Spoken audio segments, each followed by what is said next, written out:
4 months after my sister's wedding, the videographer called me. "Emmett, this is Tony Hart.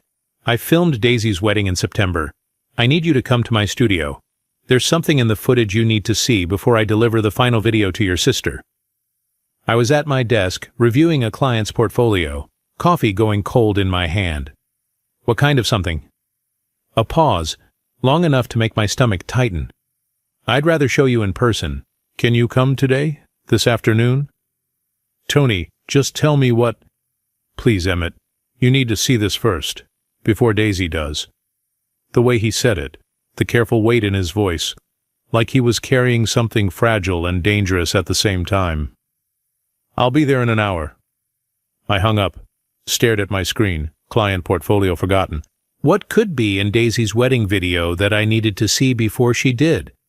Before we go further, have you ever discovered something that changed everything you thought you knew about your family? A secret that reframed your entire life? Share your story in the comments, and if you want more true stories about family secrets, second chances, and truths that change everything, hit that subscribe button and notification bell so you never miss our next story. Tony Hart's studio was in northeast Minneapolis, tucked between a coffee roaster and a vintage furniture shop. I'd never been there before. Daisy had handled all the wedding vendor meetings. I'd just shown up, walked her down half the aisle, Dad got the second half, and tried not to cry during the vows. The studio was small but professional. Editing bays, monitors, shelves of hard drives labeled with dates and names. Tony met me at the door. Mid-40s, graying temples, kind eyes with worry in them. "Thanks for coming." He shook my hand. "I know this is strange, but I promise you'll understand why I called." "Okay." He led me to an editing bay. Large monitor, 2 chairs. He gestured for me to sit. "I've been editing Daisy's wedding video for the past few weeks, taking my time to get it perfect. You know how it is. Couple waits months for the final product, wants it to be exactly right. Right. I was working on the ceremony footage yesterday, the wide shots from the back of the venue, and I noticed something." He pulled up a file. Clicked. The monitor filled with Daisy's wedding. The image froze on the screen. Daisy in her white dress, halfway down the aisle. Dad beside her holding her arm, crying. Happy but devastated at the same time, because Mom wasn't there to see it. "Beautiful ceremony," Tony said quietly. "But look here." He clicked to a different angle, wide shot from the back, the entire venue visible. Rows of guests. The arbor up front, trees lining the sides of the outdoor space. I noticed something in the background, behind that oak tree on the left, see? He zoomed in, slowly, pixel by pixel, a figure, partially obscured by the tree trunk, standing far back from the ceremony, watching. A woman. Tony zoomed closer. The image pixelated slightly but remained clear enough. Dark hair, thin frame, older, maybe 50, wearing a simple navy dress. "I almost missed her," Tony said. "She stayed back, away from everyone. But I had my camera running the whole ceremony and she's in about 40 seconds of footage." My pulse quickened. Okay, so someone was watching from the back. Maybe a guest who arrived late? That's what I thought at first, but then I saw this. He switched to a different clip earlier in the ceremony. Before Daisy walked down the aisle, the empty chair, front row, reserved for family. On the seat, a framed photograph. Mom, Jennifer Duncan, young, smiling, taken maybe 18 years ago before everything fell apart. Daisy had placed it there. A tribute. A way to include Mom in the ceremony even though she was gone. "I filmed this," Tony said. "The detail shots, the flowers, the programs, the family photos, standard stuff. And then I went back to the wide shots, and I noticed..." He pulled up both images side by side, the framed photo, the woman in the background. "Look at them." I looked. The woman in the photo, younger, fuller face, longer hair. The woman in the background, older, thinner, shorter hair. But the eyes, the shape of the face, the way she stood. My breath stopped. I thought maybe it was a relative, Tony said carefully. An aunt? A sister? Someone who looked like her? But I wanted you to see it first, because if it is family, and Daisy doesn't know she was there. I couldn't speak, couldn't move. Just stared at the two images. The woman in the background wasn't an aunt. She was my mother. Emmett! Tony's voice sounded far away. Are you okay? I forced myself to breathe. Can you play the footage? The full clip? Of course. He clicked play. The ceremony began. Music started. Guests stood. Daisy appeared at the back of the aisle, arm linked with Dad's. And in the background, behind the oak tree, the woman stepped slightly into view. She was crying, silently, hand over her mouth, watching her daughter walk down the aisle. My vision blurred. I blinked hard. Emmett, Tony said gently. That's your mother, isn't it? I nodded, couldn't speak. I thought so. I wasn't sure, but when I saw the photo on the chair... He paused. I'm so sorry. Daisy told me her mother passed away years ago. I don't understand how... She didn't pass away. My voice came out flat, hollow. She disappeared 15 years ago. We never found her. We thought she was dead. Tony stared at me. Oh my God. Yeah. He was quiet for a moment. Emmett, I won't put this in the final video, not unless you tell me to. I wanted you to see it first, because this changes everything, doesn't it? Yeah, it does. I couldn't look away from the screen, from the woman who was supposed to be gone, who I'd mourned, who I'd learned to live without. She'd been there, at Daisy's wedding, watching from the shadows, alive. Can you send me this footage? I asked. Just this section. Don't include it in Daisy's video yet. I need to figure out what this means before she sees it. Of course. I'll send it to your email right now. Thank you, Tony, for calling me, for not just putting this in the video without telling anyone. Of course. He looked at me with something like sympathy. What are you going to do? I don't know yet. But that was a lie. I knew exactly what I was going to do. I was going to find her. I sat in my car outside Tony's studio for 20 minutes. Just sat there. Engine off. Phone in my hand. The video file was in my email. 40 seconds of footage. 40 seconds that proved my mother was alive. I should call Daisy. Tell her immediately. This was her wedding. Her right to know. But I didn't. Because if I told Daisy now, while she was on her honeymoon in Greece with Edwin, the trip that had been so eagerly awaited and postponed due to work commitments on both sides, it would destroy her. She'd fly home immediately. She'd spiral. She'd demand answers I didn't have yet. And Dad.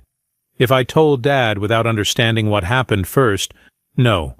I needed to know the truth before I told anyone. I needed to understand why Mom had been at that wedding watching from a distance and why she hadn't come forward. Her case's lead detective was John Richards. I heard he retired a couple years ago, but I was sure he would be interested in what I had to show him. Detective John Richards lived in a quiet suburb south of Minneapolis. I found his address through a quick online search. Retired cops weren't hard to track down if you knew where to look. I called first. Didn't want to just show up. Richards. Detective Richards, this is Emmett Duncan. I don't know if you remember. Jennifer Duncan's son. I stopped. You remember. I remember every missing persons case I never solved. Your mother's was one of them. What can I do for you, Emmett? I need to talk to you. About the case. Something's come up. A pause. Something's come up after 15 years? Yes, sir. This about new evidence? I think so. Another pause. Longer this time. Come by tomorrow, 10 a.m. I'll pull the old files. Thank you, sir. Don't thank me yet. If there's something I missed, I want to know.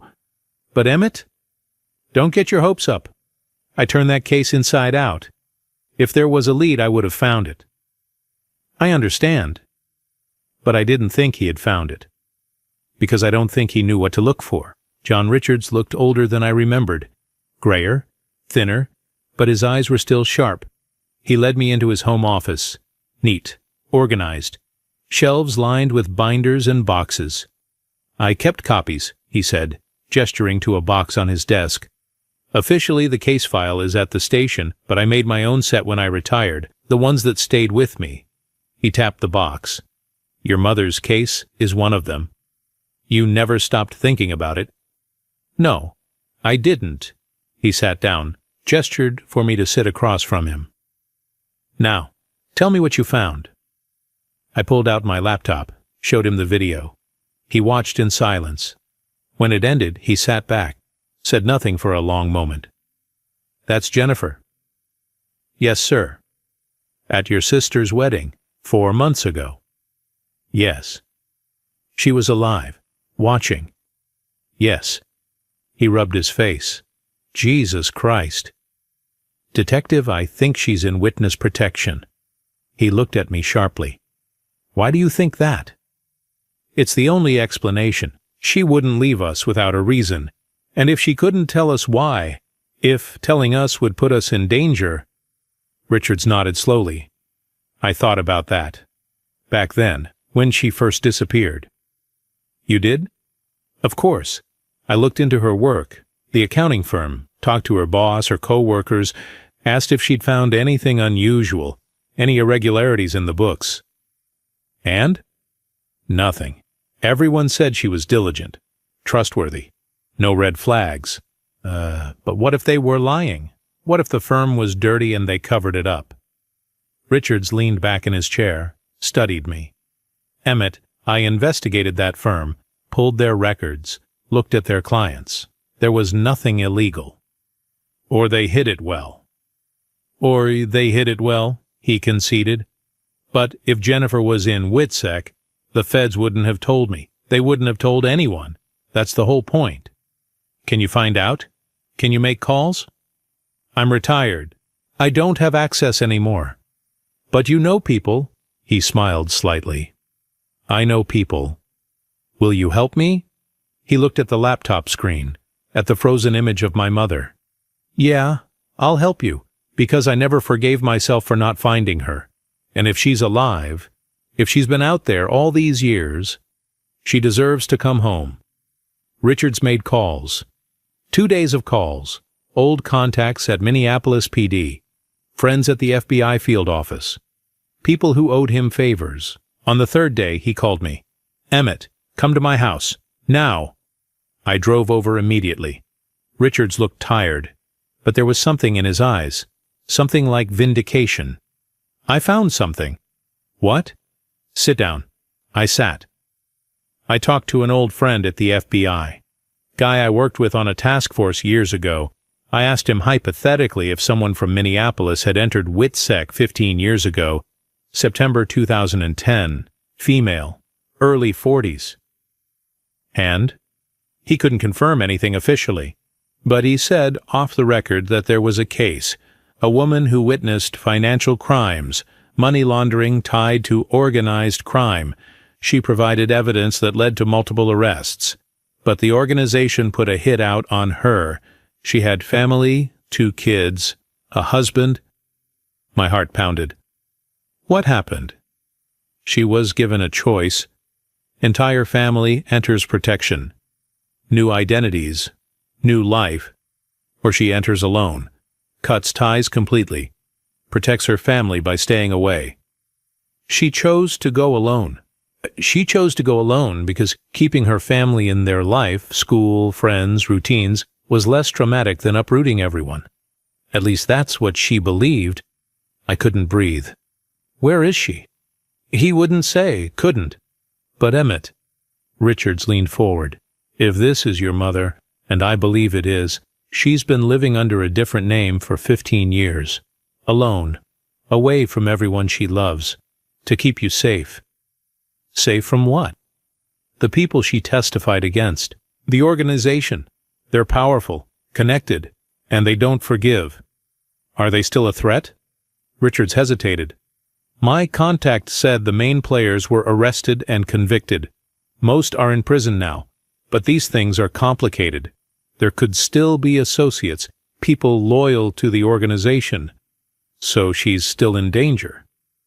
I don't know, but if she came to Daisy's wedding, even briefly, maybe she believes the threat has lessened. Or maybe... He paused. Maybe she just couldn't stay away anymore. I sat there, processing. My mother had been in witness protection for 15 years, alone, to protect us. I need to find her, I said. Emmett, if she's in WITSEC, the marshals won't tell you where she is. That's the whole point of the program. Then I'll make them tell me. It doesn't work like that. I don't care. She's my mother. She's alive. And she's been alone for 15 years thinking we hate her. I'm not letting her stay hidden anymore. Richards looked at me for a long moment. Then he pulled out a piece of paper, wrote something down, handed it to me, a name, a phone number. Marshal Amanda Stone, Minneapolis Field Office. She handles WITSEC cases in this region. If your mother is in the program, Marshal Stone would know. Will she talk to me? I don't know. But tell her I sent you. Tell her it's about Jennifer Duncan. And Emmett? He met my eyes. Be prepared for the possibility that they won't let you contact her, even if you know she's alive. WITSEC rules are strict. I'll deal with that when I get there. Good luck. I walked out, got in my car, pulled out my phone, called the number Richards had given me. U.S. Marshal Service, Minneapolis office. I need to speak with Marshal Amanda Stone. It's urgent. What is this regarding? Jennifer Duncan, witness protection. I'm her son. A pause. Hold, please. The line went quiet. Hold music played. Then a voice. Female? Professional. Careful. This is Marshal Stone. Marshal, my name is Emmett Duncan. Detective John Richards gave me your name. I need to talk to you about my mother, Jennifer Duncan. Silence. Then, Mr. Duncan, I can't discuss active WITSEC cases. So she is in the program. I didn't say that. You didn't deny it either. Another pause. Mr. Duncan, she was at my sister's wedding 4 months ago. She was there, watching from a distance, and then she left. I have video proof. I need to know where she is. I need to talk to her. Silence. Long enough that I thought she'd hung up. Then, you have video? Yes. From the wedding? Yes. Mr. Duncan, I need to see that video. Can you come to my office today? I'll be there in 30 minutes. I'll be waiting. Marshal Amanda Stone was in her early 40s. Professional. Composed. But when I showed her the video, her expression shifted. She watched it 3 times. Said nothing. Then she closed my laptop. Looked at me. Mr. Duncan, I can't confirm or deny anything about an ongoing WITSEC case. But, however, she held up a hand. If hypothetically someone in the program were to be recorded at a public event, and if that recording were to identify them, it would compromise their safety. So she is in the program. Stone didn't answer, just looked at me. Marshal, please. I just want to talk to her. I need her to know that we don't hate her, that we understand, that we want her to come home. Mr. Duncan, even if I could facilitate contact, which I'm not saying I can, it would be her decision, not yours, not mine. Participants in WITSEC have full autonomy. If she doesn't want contact, I can't force her. Then ask her, please. Just ask her if she'll see me. Stone was quiet for a long moment. Then she stood. Wait here. She left the room. I sat there, heart pounding, hands shaking. 15 minutes passed. Then Stone came back, sat down. Mr. Duncan, I'm going to tell you something off the record, and you cannot repeat this to anyone. Do you understand? Yes. The person you're asking about has been in protective custody for 15 years. She provided evidence that led to multiple arrests, but she kept backup copies, insurance. The organization knew if they touched her family, everything goes public. So they had a choice: leave everyone alone and cut their losses, or risk total exposure. So she protected us by making herself dangerous.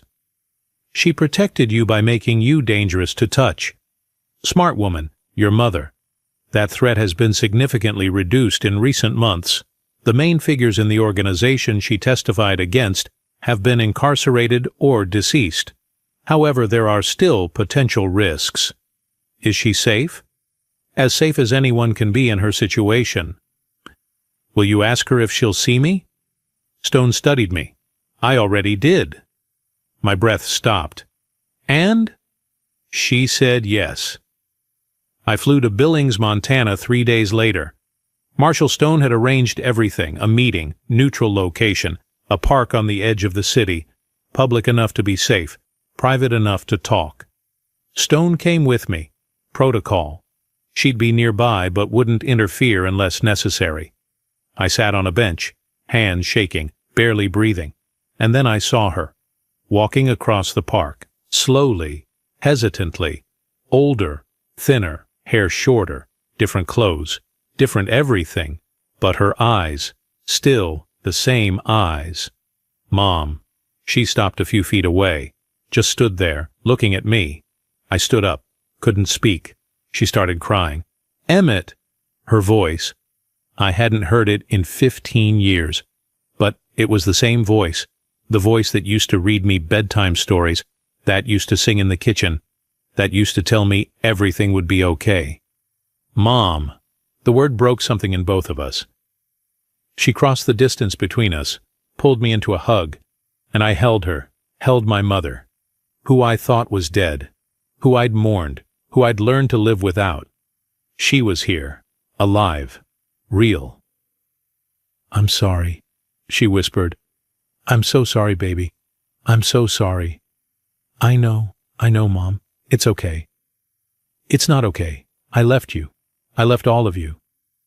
You were protecting us. I was destroying you. No, you were saving us. She pulled back, looked at me, tears streaming down her face. You found me. You weren't hiding very well. You came to Daisy's wedding. She laughed through her tears. I couldn't help it. I had to see her, just once. I wasn't going to go. I told myself I wouldn't. But then, the day came, and I couldn't stay away. I drove 10 hours, stood in the back, watched her marry that wonderful man, and then I left. The videographer caught you on camera. I know, Marshal Stone told me. I was careless. But Emmett, I don't regret it. Seeing Daisy in that dress, seeing her happy, it was worth it. She doesn't know yet that you were there, that you're alive. Mom's face crumpled. Does she hate me? She doesn't hate you, Mom. She misses you. We all miss you. Your father still loves you, never remarried, never even dated. He's been waiting for you for 15 years. Mom sat down on the bench, put her face in her hands. I don't deserve that. I sat next to her. Yes, you do. Mom, tell me what happened. Tell me everything. So she did. She told me about the accounting firm, about discovering the discrepancies in the books, about realizing the firm was a front for money laundering, about taking the evidence to the FBI. I thought I was doing the right thing, she said. I thought they'd arrest the people involved and that would be it. But it was bigger than I realized. Organized crime, dangerous people, and they found out I was the one who reported them. What happened? They threatened me, left a note on my car, said they'd hurt you, hurt Daisy, hurt your father.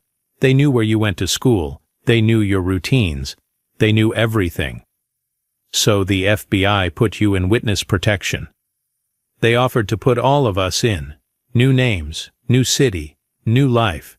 But Emmett, you were 14. Daisy was 11. Your father had his job that he loved. You both had friends. I couldn't take that away from you. I couldn't rip you out of your lives. So you left instead. I thought it would be temporary. I thought once the trial was over, once they were convicted, I could come back. But the FBI said even after the convictions there would still be associates, People who might come after me for revenge. They said the only way to keep you truly safe was for me to stay away. Indefinitely. For 15 years.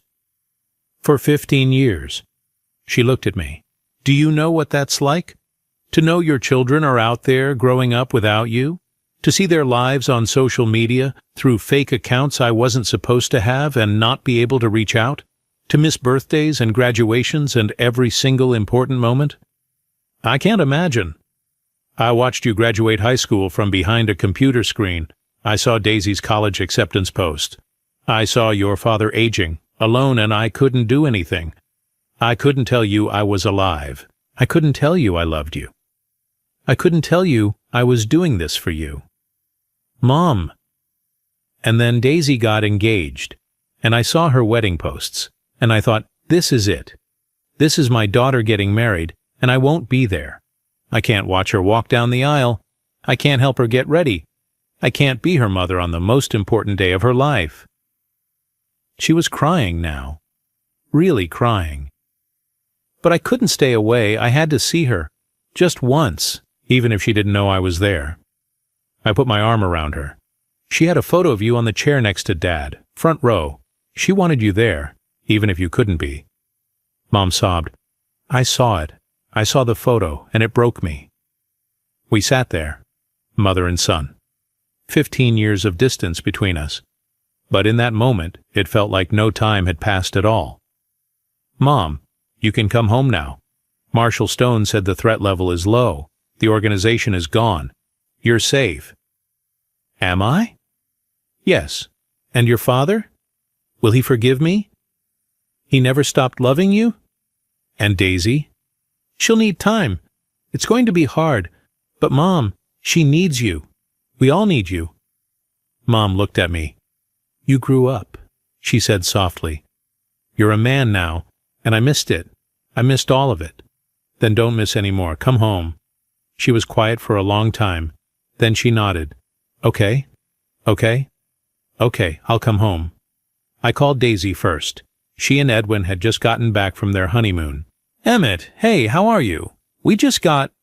Daisy, I need you to come over to Dad's house. Tonight. There's something you need to know. What? Why? What's wrong? Nothing's wrong. Just trust me. Come over. 7 p.m. Can you do that? Emmett, you're scaring me.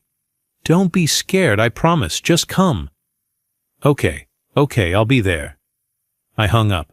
Called Dad. Emmett? Dad, I need you to be home tonight. 7 p.m. Don't make plans. Why? What's going on? I'll explain tonight. Just be there. Emmett. Please, Dad, trust me. A pause, then, okay, I'll be here. Mom flew back to Minneapolis that afternoon. Marshall Stone arranged it. Protective detail until we were sure it was safe. She stayed at a hotel. Couldn't come to the house yet. Not until I told Daisy and Dad. At 6:45 p.m. I pulled up to Dad's house. The house we'd grown up in. The house Mom had left 15 years ago. Daisy's car was already there. She met me at the door. Emmett, what's going on? You're acting so weird. Let's go inside. I'll explain everything. Dad was in the living room, looking worried. Emmett, what's this about? I took a breath, pulled out my laptop, set it on the coffee table. I need to show you both something, and I need you to watch it before I explain. Watch what? Daisy asked.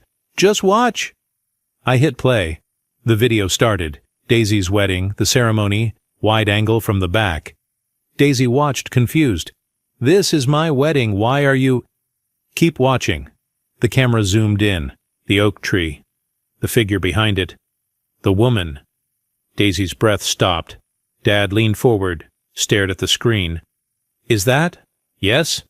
The woman stepped slightly into view, face visible now, crying, watching. Oh my God, Daisy whispered. That's Mom. Yes. Dad stood up, walked closer to the screen, hand over his mouth. That's Jennifer. Yes. Daisy turned to me. How is this possible? She's dead. She's been dead for 15 years. No, she hasn't. Then where the hell has she been? Daisy's voice rose. Where the hell has she been, Emmett? Witness protection. Silence. What? Dad's voice was barely a whisper. She testified against organized crime. They threatened to kill us, all of us, so she went into hiding to protect us. Daisy stared at me. For 15 years? Yes. She's been alive for 15 years and didn't tell us? She couldn't.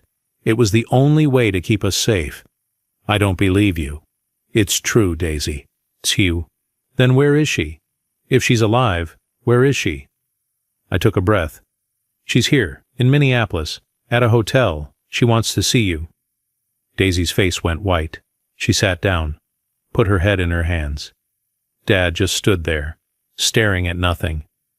I don't understand, he said finally. I don't understand any of this. I know. I'll explain everything. But Dad, she never stopped loving you. She left to protect us, not because she wanted to. 15 years, Emmett. 15 years I thought she was dead. I know. We had a memorial service. We buried an empty casket. I know. And she was alive the whole time. Yes. Dad sat down, put his face in his hands. Daisy looked at me, tears streaming down her face. She was at my wedding? Yes. She watched me get married and didn't tell me? She couldn't risk being seen. But she couldn't stay away either. I don't know if I can forgive her. You don't have to, not right away. But Daisy, she's our mom, and she's been alone for 15 years. Don't you want to at least hear her side? Daisy looked at Dad. Dad?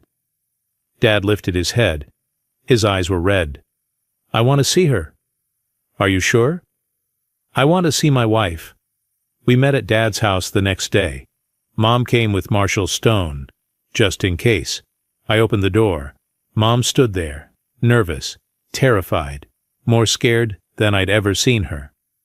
Hi, she said softly. Hi, Mom. Come in. She stepped inside, into the house she'd left 15 years ago, the house that still had her touches everywhere, the paint colors she'd chosen, the photos on the walls, the furniture she'd picked out. Dad was in the living room, standing, waiting. Mom stopped when she saw him. They stared at each other, 15 years of silence between them. Paul, she whispered. Dad's jaw clenched. He didn't move. I'm sorry. I'm so sorry. You were alive. His voice broke. You were alive this whole time. I had to protect you. I had to protect the kids. They were going to kill you. So you let us think you were dead instead. I didn't have a choice. There's always a choice, Jennifer. Not this time. They threatened to kill all of us. But I had leverage. Evidence they couldn't let go public. So I made a deal, through the FBI. I disappear. You and the kids get discreet protection. If anyone touches you, the evidence goes public and destroys what's left of their organization. You were blackmailing them. I was protecting you. Dad's face crumpled.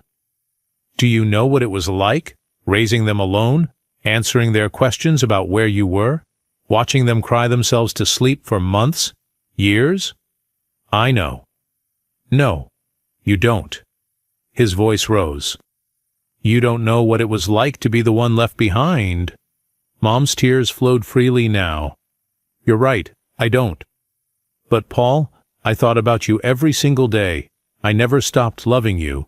I wore my ring the entire time. She held up her left hand, the wedding band still there. Dad stared at it, then at her.